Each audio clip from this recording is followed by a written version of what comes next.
జిల్లా పట్టణ నాయి బ్రాహ్మణ సేవా సంఘం ఆధ్వర్యంలో రూపొందించిన నూతన క్యాలెండర్ ను స్థానిక ఎమ్మెల్యే చింతా ప్రభాకర్ ఘనంగా ఆవిష్కరించారు. ఈ సందర్భంగా ఎమ్మెల్యే మాట్లాడుతూ నాయి బ్రాహ్మణులు సమాజ అభివృద్ధిలో కీలక పాత్ర పోషిస్తున్నారని కొనియాడారు. నాయి బ్రాహ్మణులు తెలియని వారు ఉండరు, వారి వృత్తిపరంగా వారిని గౌరవించేవారు ఉండరు. జిల్లా నాయి బ్రాహ్మణ సంఘం భవన నిర్మాణానికి పూర్తి మద్దతు సహకారం ఉంటుందని అన్నారు.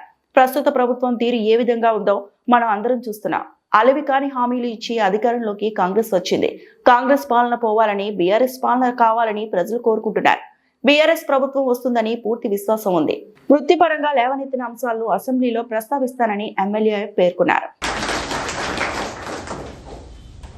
నాయి బ్రాహ్మణులకు సంబంధించి తెలుపని వాళ్ళు ఉండరు, వృత్తిపరంగా వాళ్ళను గౌరవించని వాళ్ళు ఉండరు. ఈ నాయి బ్రాహ్మణుల గురించి, వృత్తి గురించి కేసీఆర్ గారు మరి అసెంబ్లీ సాక్షిగా చాలా బ్రహ్మాండంగా ప్రజెంటేషన్ ఇచ్చిన విషయం కూడా మనందరికీ తెలుసు. నేను అంత లోతుల్లోకి వెళ్ళా, కానీ వృత్తిపరంగా వృత్తిని దైవంతో సమానం గౌరవించుకున్నటువంటి మరి మీ అందరికి కూడా మరి ప్రజలందరి తరఫున పూర్తి సహకారం దొరుకుతుంది, ఇబ్బంది ఏమి ఉండదు. మీరు అడిగినటువంటి ఈ స్థలం విషయంలో మా నర్సింగ్ ఇప్పుడే అన్నాడు, నువ్వు సొంతంగా ఇప్పిస్తావా ప్రభుత్వ పరంగా ఇప్పిస్తావా అనే ఒక మాట మరి నిజంగా కూడా కొంత బాధ అనిపించింది. మనం అందరికీ ఇప్పించినాం, కానీ మన సంఘం తరఫున కూడా అడిగినప్పుడు ఆర్డీఓ గారి దగ్గరికి అందరిని తీసుకెళ్లి చెప్పడం జరిగింది. అది ఇచ్చే లోపలనే మరి మనకు కోడ్ రావటం, ప్రభుత్వం మారిపోవటం, ఇప్పుడు ప్రభుత్వం తీరు ఏ రకంగా ఉందనేది విషయం కూడా మనం చూస్తా ఉన్నాం. మరి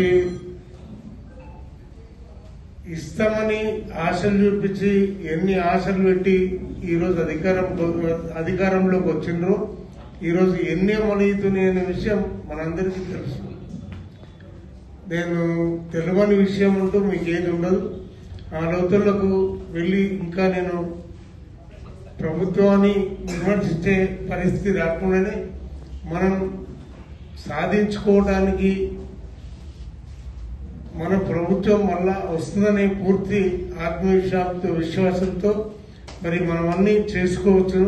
అంతకుముందే మరి మన స్థలం సంబంధించి నేను చూస్తా, నేను ఇప్పిస్తా అనే విషయం కూడా మీకు పూర్తిగా తెలియజేసుకుంటూ మరి ఇంకేమైనా అభివృద్ధికి సంబంధించి కానీ ఇంకేమైనా సమస్యలు ఉంటే 2 సంవత్సరాల తర్వాత మళ్ళీ మన గవర్నమెంట్ వస్తుంది కాబట్టి మనం అన్ని సాధించుకోవడానికి మరి అవకాశం ఉంటుంది. వృత్తిపరంగా మీరైతే లేవనెత్తిన అంశం ఉందో అది భారతదేశం మొత్తంలో ఉంది కాబట్టి దానికి సంబంధించి ఒక